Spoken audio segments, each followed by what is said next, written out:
Hello, I'm Cooper, the Director of Marketing here at JP Woman Realty, and we are pretty darn serious about marketing, so serious that we do nerdy stuff like this.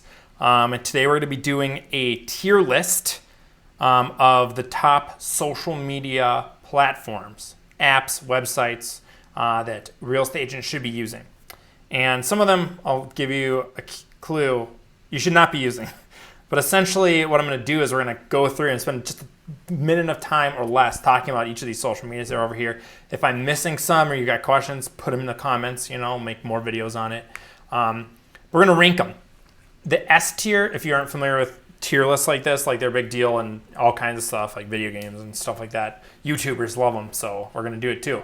S tier means like you have to do it. Like you're missing out if you're not using this social media. A means almost always good. B is like situationally good. C is almost never good. And D is like just ignore it, don't pay any attention to it at all. So basically this goes from like must have to please ignore. We're going to start right at the top with Snapchat. Obviously Snapchat is, it's interesting, like it was the buzz until TikTok, and TikTok's only like, a little over a year old, but Snapchat was the buzz until TikTok came out, which is just kind of like, the next newest, most interesting way to do video social media. Here's the issue with Snapchat. At its core, it's actually like really more of a messaging app, right? A video messaging app. You can do stories, things like that on there where you might get some viewership. But I would say that at best, Snapchat is only occasionally going to be useful or worthwhile to you. And that's, if you have a bunch of people that are already on Snapchat, but for most people, I actually think it's completely worthless. But Snapchat, pretty hard to do like one-to-many type content marketing on there. Pretty hard to target people on Snapchat as well.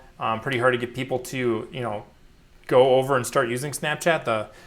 There's a lot of people on Snapchat, but it's nowhere near the number of people on the other top social media outlets. Would love to hear if you disagree with me on that, though.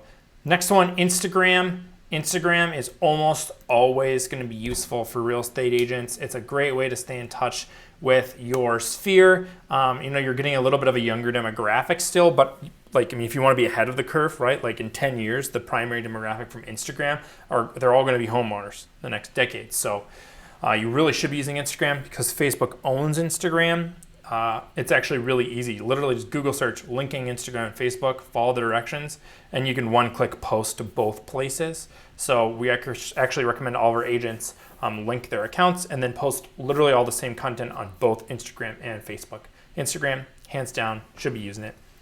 LinkedIn actually is going into the A tier. I think if there were another tier here for underrated, LinkedIn would be in it. Actually, let's add that real quick. It redid. It redid my Zoom. All right, we're gonna go down here. We're gonna add underrated. Calling an audible.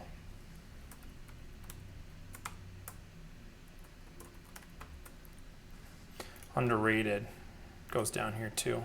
Okay. There we go. We're adding a copy of LinkedIn to underrated. So I think we ignore LinkedIn too much. Like if you've ever used LinkedIn, if you have any number, 100 is generally like minimum threshold. But if you have at least 100 connections on LinkedIn, like you should be posting on LinkedIn as a real estate agent. A lot of times agents, it's very easy for you guys to create content that's market focused and data focused, market updates, so popular. LinkedIn is like the place where people want that stuff, right? The professional network where people are geeking out about stuff in the market. So a lot of your content will do well on LinkedIn. A lot of people don't realize how many connections they have on LinkedIn. So you should be posting to your LinkedIn profile about social media. A lot of our videos, actually, these marketing videos that we post on LinkedIn do really well. If you're on LinkedIn watching this video, give it a like.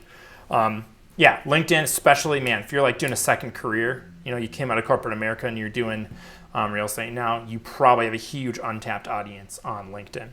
Super good.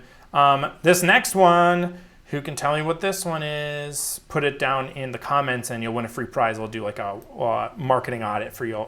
Audit all your marketing on the internet.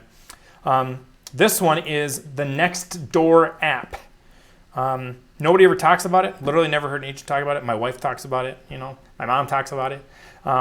I think the Nextdoor app should be in the S tier. I believe every agent should be on their neighborhood Nextdoor, and they should be super active on there. Find a sneaky way to remind people that you're a real estate agent. Don't go posting a bunch of sales, like businessy stuff on there, but like go on Nextdoor and like, I don't know, change your name to like Bob the Realtor or something like that. Do something cheeky. Change your profile picture to be your sign, your business sign, and just be wildly active on there, because that's what better way to stay in touch with your neighborhood than literally to go the only place where your neighborhood all is. Nextdoor, you should get on there. Pinterest, it's garbage. Pinterest is actually, super fun, super cool social media, but it's like it's its own type of social media where it's all about like collecting and research, right? It's pretty hard to get an audience on there. The only way I could see Pinterest ever working is like, maybe you've got a small group of friends that are really active on Pinterest and you're connected with them on there, but it's probably going to be small, so it's not going to be that effective. But the only way I could see it working is like if you start a, like house design in Maple Grove, like board, and get people to follow it and put stuff on there, and that'd be about the only way. But Pinterest really hard to effectively market on there, so I wouldn't recommend it for really any real estate agent. Reddit. Everybody's seen all the news stories about Reddit. I love Reddit. It's like the only social media that I actually like to use and because I like being able to choose what I see, which you can't do on other social medias. Reddit is never useful for a real estate agent. Once again, the only way Reddit's going to work is like if you go on the subreddit for Maple Grove. I don't even know if that exists, and are active on there. But even then, like I don't think that could be really effective because there's not that many people on there. That's not the way people use Reddit. I don't think Reddit's not worth your time. TikTok, everybody wants to know because it's so exciting right now. It's tough because the demographic on TikTok is still really young, Talk about Instagram being a place where like millennials, in the next decade, pretty much every millennial will be in that age for home ownership. Not so the demographic that's on TikTok. So I actually think TikTok is maybe D tier, but probably I'll put it the same spot as Snapchat. If you happen to have lots of connections, lots of friends, lots of people that are following you and you're following them on TikTok, can be good, maybe, but the problem with TikTok is like it's successful for two reasons. One is because it's like the easiest way to edit videos on your phone, right? Like that's a huge technological improvement that TikTok is based off of. The other reason it's wildly successful is because they have a super aggressive algorithm. So TikTok learns what you like really quickly and really aggressively tries to learn what else you like and force you new information. So a lot of times the content you're seeing on TikTok is like not based on any connection you have, but just based on what TikTok thinks you're going to be entertained by. So real estate, selling your sphere, it's all about getting in touch with people and TikTok's not a place you do that. We had an agent who had a TikTok video go like mega viral, like millions of views. I think it got like zero business came out of it. Almost no, she got a bunch of followers, but then now they're following her real estate social TikTok account. How are you going to convert that into business? It's pretty tough. Most of those people aren't even in the state. Most of them are too young. Okay, moving on to this one. You've never seen it because it just represents email. Every single real estate agent should have the email contact for everyone in their sphere, obviously, and be emailing them a newsletter once a month. Email, I don't think will ever be unseated from the S tier, meaning you have to do it, just because out of all the social medias, it's literally only one where you're not at the mercy of an algorithm.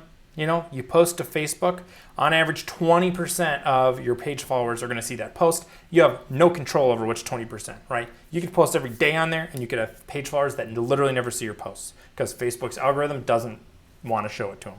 Email, 99.8% deliverability rates is likely what you're going to see. So you can know that you're sending that newsletter into the inbox of every person on your list every time. Super effective. And, it's nice. They can just reply to talk to you. Link them to your website. It's easier to link people to websites from emails than from social media. Social media actually hates outgoing links in posts, right? Because they want to keep people on their platform. Facebook, big surprise. S tier. Everybody should be on there. Maybe as we move into the future, Facebook won't be as important just because of like the generational creep, and younger people being more interested in different types of social media. But at least for the next couple of decades, I think there's going to be the vast majority of people, especially people that are like home buyer age, are on Facebook. End of the day, Facebook, such a big company. It has like double the users of Instagram. Instagram's the second biggest social media by monthly active users. So Facebook's where it's got to be. And Facebook, they're going to continue to spend money in ways that they need to in order to keep people on their platform. So where you better be, and likely you already have the biggest audience on Facebook. Now, Twitter is the last one. Guess where Twitter's going to end up? Completely useless for real estate agents. Once again, the only way you're going to be successful on Twitter is like, if you're like hashtagging to beat the band, like Maple Grove real estate, but nobody follows that hashtag anyways. So, maybe you've got some hashtag that's going to get you in front of local people or your sphere somehow. Or, maybe if you get enough of your sphere to follow you on Twitter, that would work. But, when I'm on Twitter, I don't see many people posting anything about real estate. Although, who knows? Prove me wrong. Maybe it's way underutilized. And, if you're actually, a lot of times on Twitter, you're not following, you follow your friends, but not because you want to hear what your friends say. You're following people that you want to hear what they say, like celebrities and news and stuff like that. So it's not as much about like staying in touch with people as it is about entertainment and learning. So the only one we really miss here is, obviously I think Nextdoor app is like dramatically underrated. I think a lot of people are just missing out on the opportunity on Instagram, so I think Instagram's a little bit underrated too, probably. Take a look at these, dominate these three. I guarantee you're not a Nextdoor. Let's be honest, almost nobody is. So get active on there. Figure out how you can make sure you're a realtor. People know you're a realtor on Nextdoor. And then start looking at LinkedIn or Instagram, because the odds are you've got a big audience there. You can post the same content on those as you post on Facebook. So it'll cost you almost no more work, but you'll get much bigger reach and engagement from all the content that you create. Thank you for your time. I would love to hear if you disagree with me on any of these. A lot of times tier lists create controversies. They're like, oh, I love Twitter and I'm super successful on there as a real estate agent. Please let us know. I'd love to hear. I'd love to be proven wrong. I'd love to hear how you're successful. If you asked me 6 months ago, I wouldn't have even thought about Nextdoor. I would have put Instagram lower for sure, maybe in the B tier or C tier for most people, but we're just finding that Instagram is really successful. You get much higher reach to your followership than you do in Facebook. So anyways, love to hear your thoughts. Thank you for tuning in. I'm Cooper again from JP Woman Realty, and I hope you have a lovely rest of your day.